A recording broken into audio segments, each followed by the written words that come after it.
भगवद गीता 10.21 आदित्यानाम अहम विष्णुर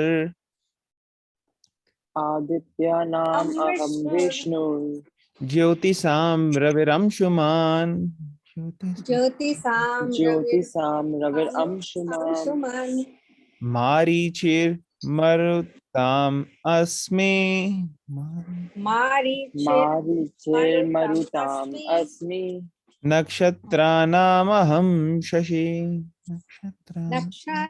नक्षत्राणामहं शशि। अहम Shashi.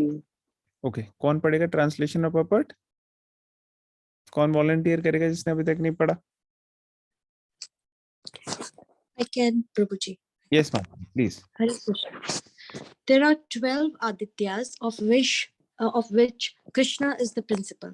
Among all the luminaries shining in the sky, the sun is the chief, and in the translation भी पढ़नी. oops, sorry, Prabhuji. No problem. Of the Adityas, I am Vishnu. Of lights, I am the radiant sun. Of the merits, I am the Marisi. And among the stars, I am the moon. There are 12 Adityas, of which Krishna is the principal. Among all the luminaries shining in the sky, the sun is the chief, and in the Brahma Samhita, the sun is accepted as the glowing eye of the Supreme Lord. There are 50 varieties of wind blowing in space, and of these winds, the controlling deity, Marisi, is that how you pronounce it, Prabhuji? Marisi represents Krishna. Marichi. Marichi, okay. Among the stars, the moon is the most prominent at night, and thus the moon represents Krishna. It appears from the verse that the moon is one of the stars, and therefore the stars that twinkle in the sky also reflect the light of the sun. The theory that there are many suns within the universe is not accepted by the Vedic literature. The sun is one, and as by the reflection of the sun, the moon illuminates, so also do the stars. Since Bhagavad Gita indicates herein that the moon is one of the stars, the twinkling stars are not suns, but are similar to the moon. Hare Krishna. Hare Krishna. Thank you very much, Mataji, for reading. तो translation में क्या कह रहे हैं? Of the Adityas, I am Vishnu. Of lights, I am radiant sun. Of Maruts, I am Marichi. And among stars, I am the moon. तो पर्पट में Prabhupada explain कर रहे हैं कि टोटल 12 आदित्य हैं, जिनमें से of which Krishna is principal. इन्होंने ज्यादा डिटेल्स नहीं बताई हैं, तो अभी हम इतना ही रखेंगे जितना यहाँ पे प्रभुपाद ने ट्रांसलेशन में बोला है. Although I think we can get more information. अमोघ लीला प्रभु और अलग लेक्चर में उन्होंने थोड़ा सा और एक्सप्लेन किया है, तो आज हम यही देखते हैं जो प्रभुपाद जी ने यहाँ पे एक्सप्लेन किया है, and then we can get more information from other sources. तो 12 आदित्य में से कृष्णा इज प्रिंसिपल. जो आकाश में हम देखते हैं इतने सारे हेवनली बॉडीज जो हैं, सॉरी, आकाश में इतने सारे जो सेलेस्टियल बॉडीज हैं जो यूनिवर्स में, उसके अंदर शाइन जो आ रही है, जो लाइट आ रही है, वो ठीक ठाक लाइट सिर्फ सन और मून इन्हीं से आती है. तो नाइट में मून से आती है ज्यादा. और यहाँ पे बता रहे हैं कि कैसे सन और मून जो है उनको eyes of glowing eyes of the sun भी बताया गया. Brahma Samhita, the sun is accepted as the glowing eye of the supreme lord. There are 50 varieties of wind blowing in space. तो कई अलग अलग तरीके की विंड्स हैं जिसके बारे में वर्णन किया हुआ शास्त्रों में. और यहाँ बता रहे हैं कौन है कंट्रोल करता है इन सबको? Marichi, that represents Krishna. जो अलग अलग स्टार्स हैं रात में या नक्षत्र हैं, उनमें सबसे ज्यादा ब्राइट और प्रोमिनेंट है मून, और मून रिप्रेजेंट कृष्णा. और नेक्स्ट क्या बोला गया?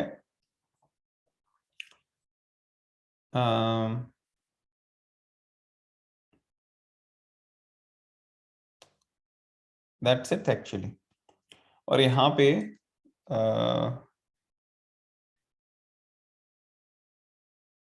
आई थिंक ना, यहाँ पे पर्पट में प्रभुपाद जी बोल रहे हैं कि कैसे जो मून है उसको भी नक्षत्र कहते हैं, मून और स्टार्स, तो वो भी जो है वो भी actually they're saying that moon is so English में हमारी कैटेगराइजेशन थोड़ी अलग होती है। हम कैटेगराइज करते हैं अलग अलग चीजों को, जैसे स्टार्स या प्लैनेट्स या फिर सैटेलाइट्स या फिर अलग अलग तरीके से। लेकिन यहाँ पे जो वैदिक स्क्रिप्चर में बताया जा रहा है उसमें अलग अलग नक्षत्र हैं, और उन नक्षत्रों की कैटेगरी में जो है मून जो है सबसे प्रोमिनेंट रहता है। बाकी इसमें डिटेल्स तो मेरे को भी नहीं आइडिया, यहाँ पे प्रभुपाद बता रहे हैं वैदिक स्क्रिप्चर के अंडरस्टैंडिंग, बट इसमें मेरे को बहुत ज्यादा डिटेल नॉलेज नहीं है। I will try to probably get more information, तो वो मैं आपके साथ सबसीक्वेंट डेज में शेयर कर सकता हूँ। ठीक है, इज दैट ओके? चले हम आगे। Yes. ओके, तो नेक्स्ट करते हैं। वेदानां साम वेदोस्मि, वेदानां सामवेदोऽस्मि, देवानामस्मि वासवा, देवानाम् अस्मि वासुवा, इंद्रियाणां मनश्चास्मि, इन्द्रियाणां मनश्चास्मि, भूतानामस्मि चेतना। भूतानामस्मि चेतना। ओके, कौन पढ़ेगा translation of पर्पट? I can read, Prabhuji. Yes, Hare ma'am. Krishna. Of the Vedas, I am the Samveda. Of the demigods, I am the Indra, the king of heaven. Of the senses, I am the mind. And in living beings, I am the living force, consciousness. Purport. The difference between matter and spirit is that matter has no consciousness like the living entity. Therefore, this consciousness is supreme and eternal.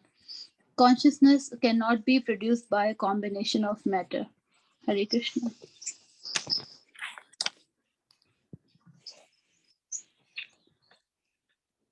Hare Krishna, thank you ma'am for reading. तो यहाँ पे बता रहे हैं कृष्णा सब चीजों के अंदर जो सबसे प्रोमिनेंट चीज है, जो जान है उसकी, ये सबसे मुख्य एस्पेक्ट है, वो एक्चुअली भगवान ही है। तो वेदास में क्या बता रहे हैं? Of the Vedas I am the Sama Veda, of the demigods I am Indira.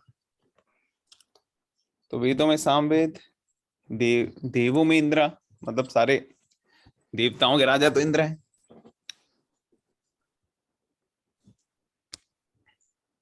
Of the senses I am the mind. Senses actually सबसे ज्यादा मुश्किल होता है सेंसेस में माइंड को कंट्रोल करना। तो कृष्णा कहते हैं भगवत गीता में 6 senses which includes the mind। तो माइंड और सेंसेस बहुत रिलेटेड है आपस में। तो जो बाकी हम लोग सोचते हैं कि चलो 5 सेंसेस हैं, मगर एक्चुअली ज्यादा प्रोमिनेंट क्या है उसमें? उनको कौन कंट्रोल कर रहा है? माइंड। अगर माइंड आपका कंट्रोल्ड हो तो सारी सेंसेस कंट्रोल हो जाएंगी। अगर माइंड अनकंट्रोल्ड हो तो कोई भी सेंसेस कंट्रोल नहीं हो पाएंगे। तो माइंड इज द मेन। और लिविंग बीइंग के अंदर मेन चीज क्या है? चेतना, कॉन्शियसनेस। अगर कॉन्शियसनेस किसी में है तब उसको लिविंग कहते हैं। अगर कोई कॉन्शियसनेस नहीं है तो एक्चुअली वो लिविंग नहीं है, क्योंकि consciousness is the sign of the presence of soul. आत्मा की प्रेजेंस जो है उसकी इंडिकेशन होती है कॉन्शियसनेस। तो आप देखोगे कि कहीं ना कहीं कोई ना कोई आपको साइन सिम्टम्स मिलेंगे किसी भी लिविंग एंटिटी में, जो कॉन्शियस है। तो यहाँ पर्पट में प्रभुपाद जी कह रहे हैं difference between matter and spirit is the matter has no consciousness like a living entity, therefore this consciousness is supreme and eternal. Conscious cannot be produced by combination of matter. तो कई बारी साइंटिस्ट ऐसे अलग अलग experiment करते हैं और सोचते हैं कि शायद कोई एक सर्टेन लाइफ कंडीशन कोई एक सर्टेन कंडीशन होगी जिसमें लाइफ आई होगी। जैसे बचपन में आप लोगों ने पढ़ा होगा कि एक बारी मिले यूरे इन्होंने एक्सपेरिमेंट किया बैठ के और ऐसे अपने लैब में ऐसे क्या कहते हैं इंग्रेडिएंट्स रखे और कहा कि ये सब इंग्रेडिएंट्स जो है ना ये इस तरीके से रखे गए हैं कि जब सृष्टि के शुरू में कैसा एटमॉस्फेयर हुआ होगा वैसे क्रिएट करने के लिए, या जब अर्थ कई कई टाइम पहले। और फिर वो आते हैं ऐसे एक्सपेरिमेंट करने के बाद कि देखो अब क्लियर हो गया है कि ये सारे के सारे जो इन्होंने किया है एक्सपेरिमेंट में उसके अंदर ऐसे ऐसे अलग प्रोटीन्स बने जिनकी वजह से क्या हुआ बाद में न्यूक्लिक एसिड, अमीनो एसिड और फिर बाद में उनकी वजह से लाइफ बन गई, लिविंग ऑर्गेनिज्म बन गए। तो ऐसा उन्होंने 1950 के आसपास किया था, 1950s में। लेकिन आज ऑलमोस्ट 100 साल होने वाले हैं, कहीं भी उनका एक्सपेरिमेंट आगे जाके कभी ऐसे नहीं हमने देखा कि उन्होंने एक्चुअली लाइफ क्रिएट करी हो या बनाई हो, कुछ बनाई वगैरह नहीं वैसे के वैसे। तो ये सब जो अलग अलग एक्सपेरिमेंट कर रहे हैं इससे जरूरी नहीं है एक्चुअली कि कुछ मिले, लेकिन कोशिश जारी है साइंटिस्ट की कि लाइफ कैसे बनाए। पर प्रभुपाद जी कह रहे हैं कि मैटर और कॉन्शियसनेस दोनों अलग चीजें हैं। कॉन्शियसनेस जो है वो साइन है लिविंग एंटिटी का, आत्मा का, सोल का, और मैटर के अंदर कभी कॉन्शियसनेस नहीं हो सकती।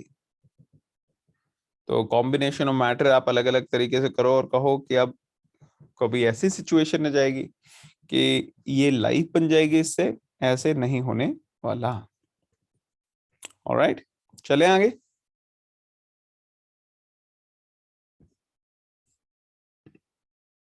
ये छोटे छोटे श्लोक है ना, इनको जल्दी कर लेंगे ताकि फिर हमारा 10th चैप्टर टाइमली खत्म हो जाए।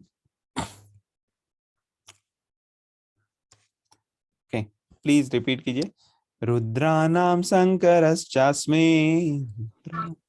रुद्राणां चास्मि वित्तेशो यक्ष राक्षसाम,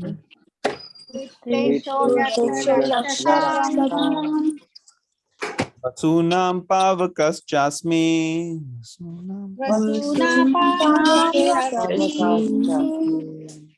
मेरु शिखरिणामहम्, हरिनामहम्। कौन पढ़ेगा ट्रांसलेशन ऑफ अपर? जिन्होंने नहीं पढ़ा उनमें से कोई वॉलंटियर करेगा? हाँ, I can read. हाँ पढ़ो। Translation of all the Rudras, I am Lord Shiva. Of the Yakshas and Rakshasas, I am the Lord of Wealth, Kuvera. Of the Vasus, I am Fire, Agni, and of mountains, I am Meru. Should I continue with Purport? हाँ पढ़ लो। Purport. There are 11 Rudras, of whom Shankara, Lord Shiva, is predominant. He is the incarnation of the Supreme Lord in charge of the mode of ignorance in the universe. The leader of the Yakshas and Rakshasas is Kuvera, the master treasurer of the demigods, and he's a representation of the Supreme Lord. Meru is a mountain famed for its rich natural resources. Hare Krishna, thank you. तो रुद्र कई सारे हैं, उनमें से जो सबसे prominent है वो हम जानते हैं, वो है लॉर्ड शिवा। और भगवान कह रहे हैं सभी रुद्रों में से मैं शिव हूं। Of the yakshas and rakshasas, I am the lord of wealth, Kuber. तो जैसे देवी देवता होते हैं वैसे ही यक्ष भी होते हैं, और ये सब लिविंग एंटिटीज हैं जो हायर प्लैनेटरी सिस्टम्स में होते हैं। तो उनमें सबसे प्रोमिनेंट क्या है? Kuber. Of the Vasus I am fire, Agni. And of the mountains I am Meru. तो पॉपट में प्रभुपाद कह रहे हैं कि 11 रुद्र है और शंकर भगवान Lord Shiva is prominent, predominant. He is the incarnation of the Supreme Lord in charge of the mode of ignorance in the universe. तो लॉर्ड शिवा जो हैं वो कौन है? वो भी इनकारनेशन है कृष्णा के, लेकिन वो एक पर्टिकुलर एस्पेक्ट को कंट्रोल करते हैं और वो है कि गुण अवतार हैं और तमोगुण को उन्होंने क्या कहते हैं कंट्रोल किया, वो इंचार्ज है. और फिर आगे बता रहे हैं Prabhupada, leader of the Yakshas and Rakshasas is Kuber, the master treasurer of the demigods. देवी देवताओं के ट्रेजरर जो है कुबेर हैं, वो लीडर हैं यक्ष और राक्षस. And he is a representation of the supreme Lord. तो वो एस्पेक्ट जो है भगवान से ही आया उनका. और Meru is a mountain famed for its rich natural resources. तो सारे माउंटेन्स में कौन है प्रोमिनेंट? मेरू. Okay. 10.24 पुरोधसां च मुख्यं मां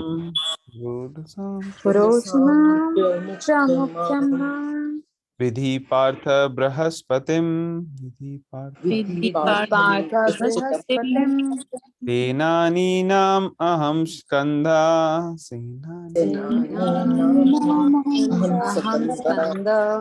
सरसामस्मि सागरा. कौन पढ़ेगा ट्रांसलेशन? Yes, Prabhu. हाँ जी, प्लीज पढ़िए. Hare Krishna. Of priests, O Arjuna, know me to be the chief Brahaspati. Of journals, I am Kartikeya, and of bodies of water, I am the ocean. But Indra is the chief demigod of the heavenly planets and is known as the king of heavens.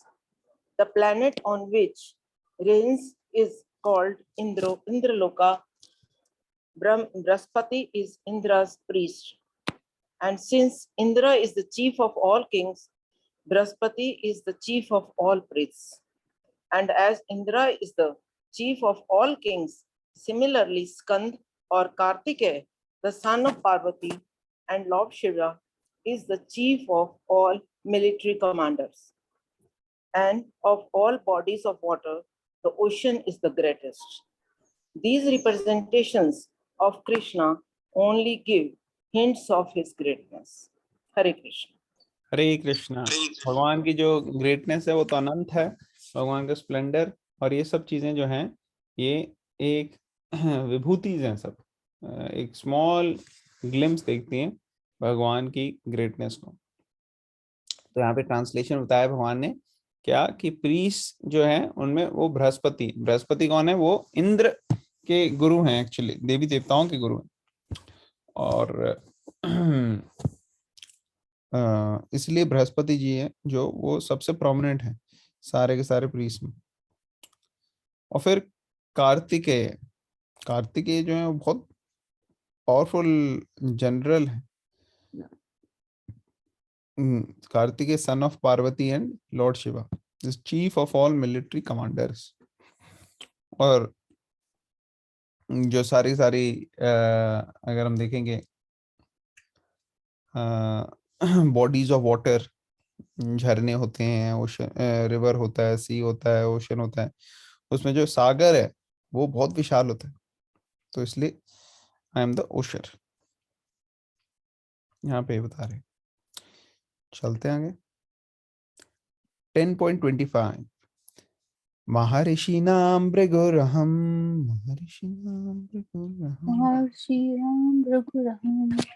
वीरामस्मि एकमक्षरम् यज्ञानां जपयज्ञोऽस्मि स्थावराणां Himalaya. कौन पढ़ेगा translation of पोपट? कोई volunteer करेगा जिसने अभी तक नहीं पढ़ा?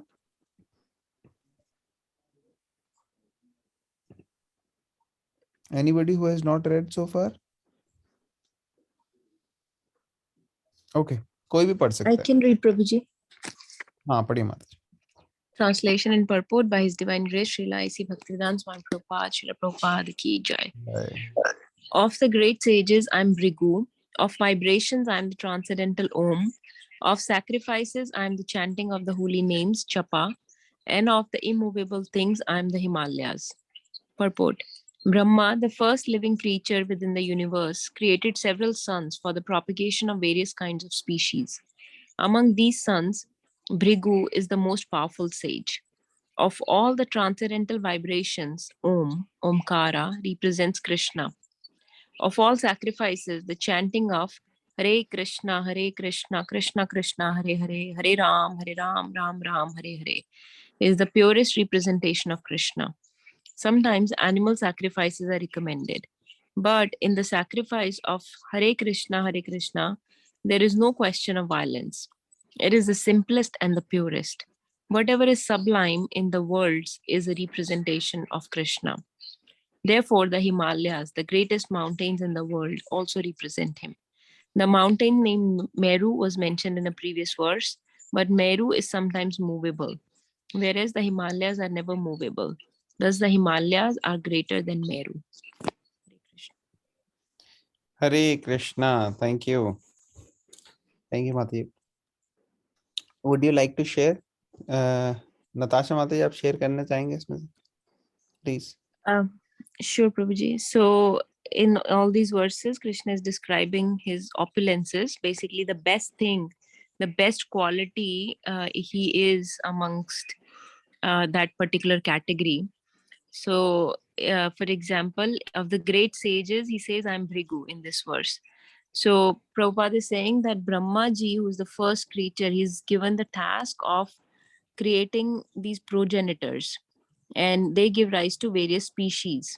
So, Bhrigu is such a powerful, great sage who gives rise to further species, humans, like that. So amongst those great sages, Krishna is saying, I'm Bhrigu. Bhrigu is a very powerful rishi, very well-known, very advanced. So he's representing, Bhrigu is representing the category of great sages.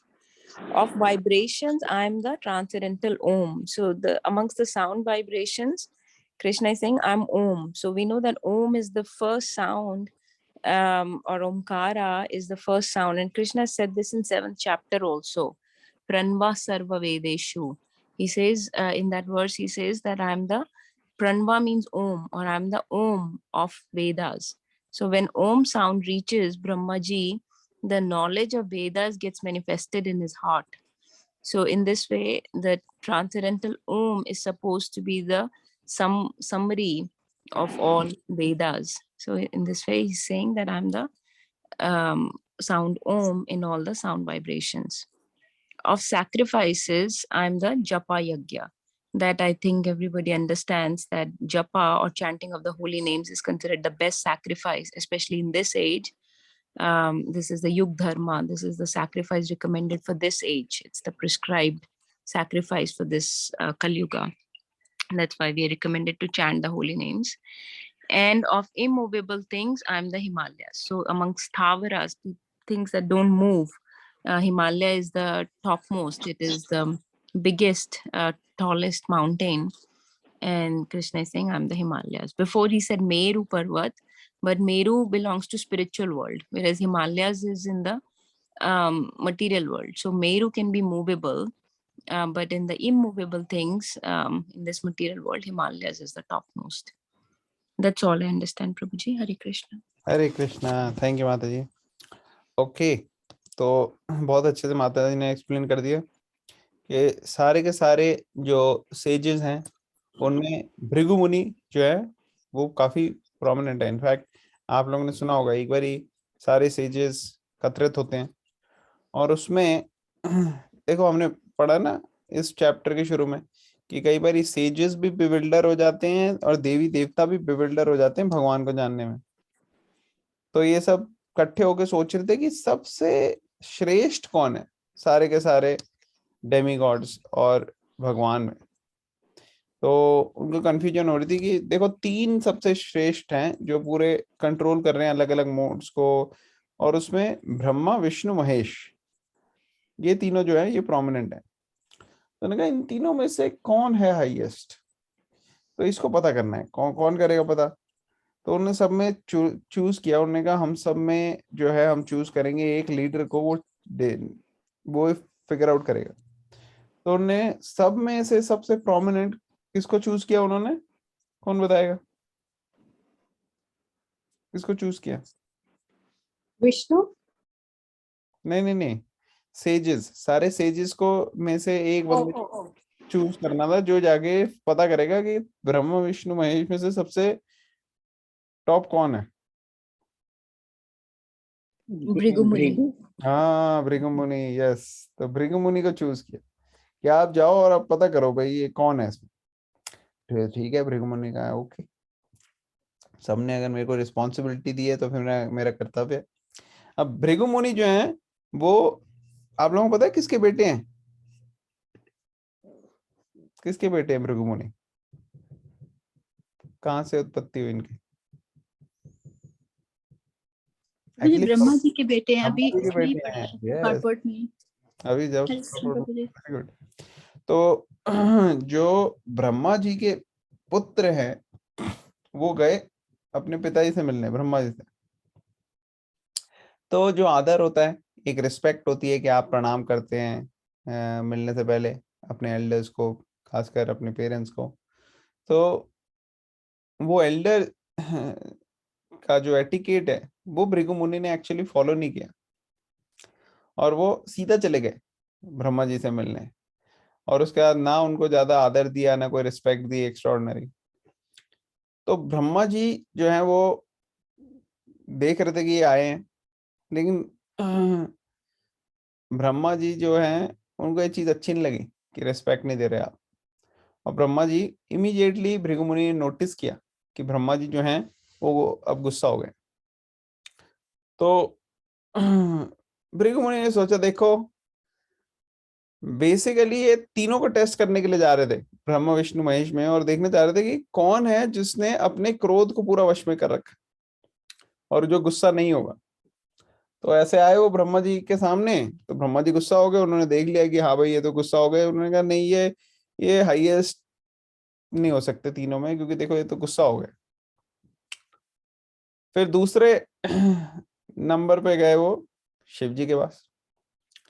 जब शिव जी के पास गए तो इन्होंने पहली बारी तो क्या किया था, सिर्फ आदर नहीं किया था। अब यहाँ पे क्या किया, सिर्फ आदर नहीं बल्कि शिव जी को डिसरिस्पेक्ट किया। शिव जी जो हैं उनको वर्बली डिसरिस्पेक्ट करा कि कहाँ आप रहते हो, गंदे लोगों के साथ रहते हो आप, भूत प्रेत इन सब के साथ राख मल रखी है और ये सब लगाया हुआ है, और ऐसे कई सारी बातें उनको बोल दी। और जो शिव जी हैं उनको क्रोध आने लगा, तो वो जा रहे थे इसके पीछे।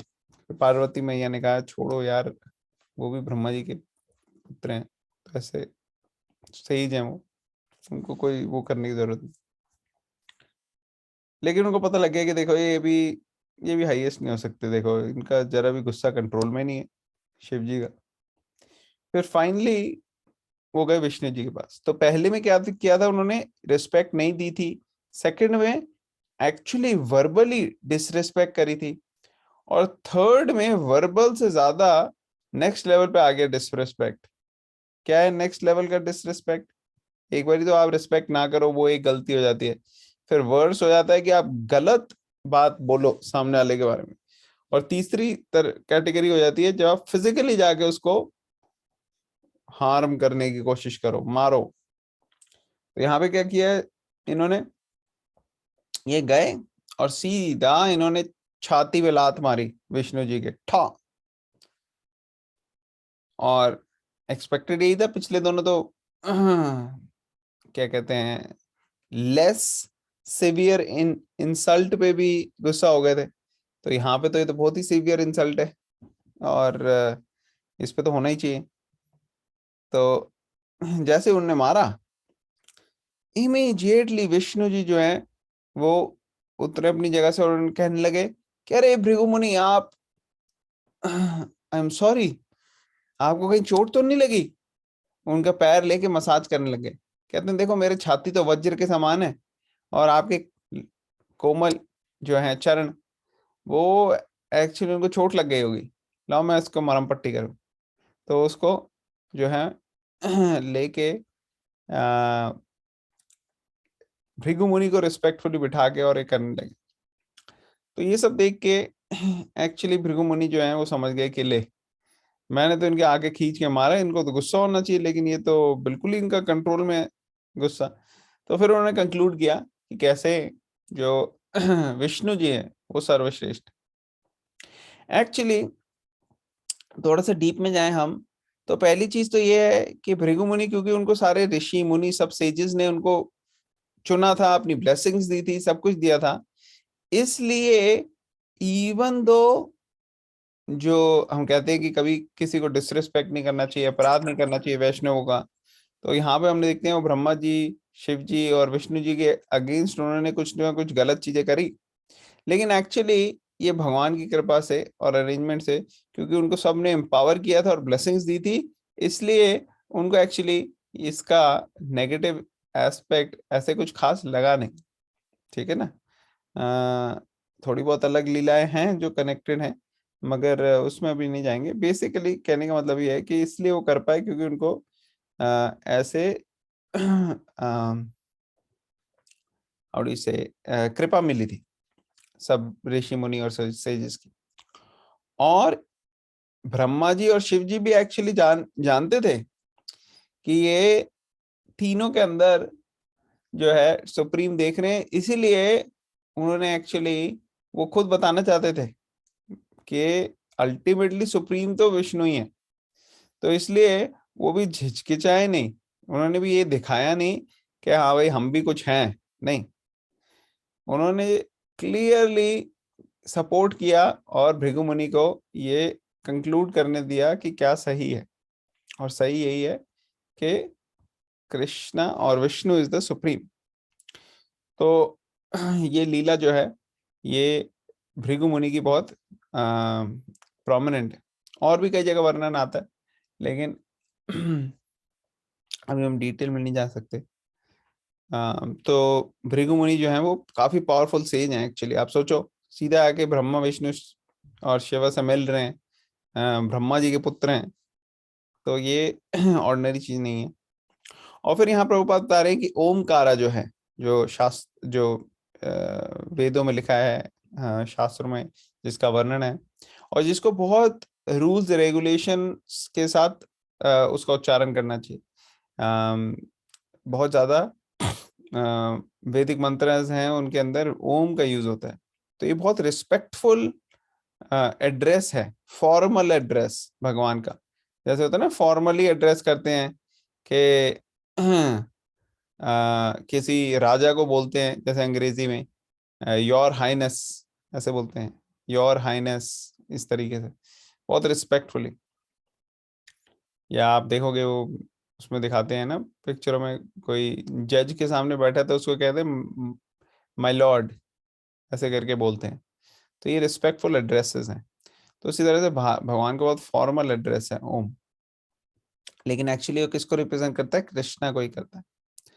और यहाँ पे जो अलग अलग यज्ञ परफॉर्म कर सकते हैं हम लोग सृष्टि में, जब हमें ये इंसान का शरीर मिला तो कई सारे यज्ञ परफॉर्मेंस के लिए हमारे को इंकरेज किया गया। शास्त्रों में अलग अलग यज्ञों का वर्णन है, लेकिन सब यज्ञों में से सबसे प्रोमिनेंट कौन सा है?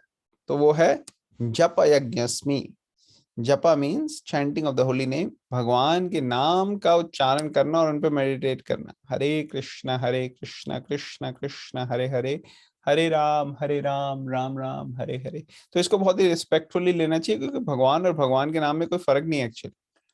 जब हम कहते हैं कृष्णा, तो इसका मतलब भगवान हमारे साथ हैं और उनको हम परसीव कर सकते हैं। बस ये फर्क है कि आईज, नॉर्मली हम आईज से परसीव करते हैं, सामने जो चीज है उसको देखते हैं, लेकिन इस बार ही क्या कर रहे हैं हम, ईयर्स से परसीव कर रहे हैं, कानों से परसीव कर रहे हैं भगवान को। तो है वही भगवान, लेकिन instead of eyes we are using a different sense, और वो है कानों की। तो कानों से हम भगवान को परसीव करते हैं, हर बारी हम बोलते हैं कृष्णा कृष्णा कृष्णा। तो ये पावरफुल भगवान के जो नाम है, ऊपर यहाँ पे लिख रहे हैं हरे कृष्णा कृष्णा कृष्णा हरे हरे, हरे राम राम राम हरे हरे। ये बहुत ज्यादा प्योर रिप्रेजेंटेशन है भगवान का, और इतना प्योर है कि ये हमें प्यूरिफाई कर देगा। अगर भगवान का नाम हम लें और समझें कि भगवान और भगवान के नेम में कोई फर्क नहीं है, तो पूरी तरह से कैसे काम करेगा। जब हम सोचेंगे कि जब हम भगवान का नाम ले रहे हैं, हरे कृष्णा कृष्णा कृष्णा हरे हरे, हरे राम राम राम हरे हरे, तो एक्चुअली भगवान हमारे साथ हैं। जब हम ये सोच लेंगे तो क्लियर हो जाएगा कि हाँ भाई, अगर भगवान हमारे साथ हैं तो इसका मतलब कि भगवान के नाम में कोई फर्क नहीं। तो बहुत रिस्पेक्टफुली लेंगे हम भगवान का नाम, और भगवान एक्चुअली जो भगवान का नाम है वो हमारा शुद्धिकरण करेगा। और फिर ये बताया कि यज्ञ अलग अलग प्रकार के होते हैं। फायर यज्ञ भी होता है, जनरली हम ये सोचते हैं ना, अग्नि अग्नि जला के और उसके अंदर हवन कर रहे हैं, होमा कर रहे हैं, वो भी यज्ञ होता है।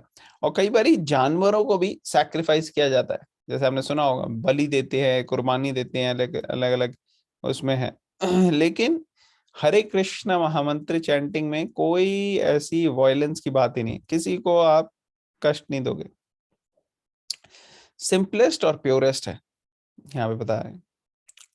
और फिर लास्ट पॉइंट जैसे बोली कि मेरू पर्वत जो है वो बहुत ग्रेट है, लेकिन वो मूवेबल है, और जो हिमालय है वो बिल्कुल स्थिर है, जहाँ पे है वो स्थावरा नाम हिमालय, तो वो इसलिए उनको यूज किया गया यहाँ पे। ऑल राइट, स्टॉप करते हैं यहाँ पे। किसी का कोई क्वेश्चन, कमेंट, कोई पॉइंट?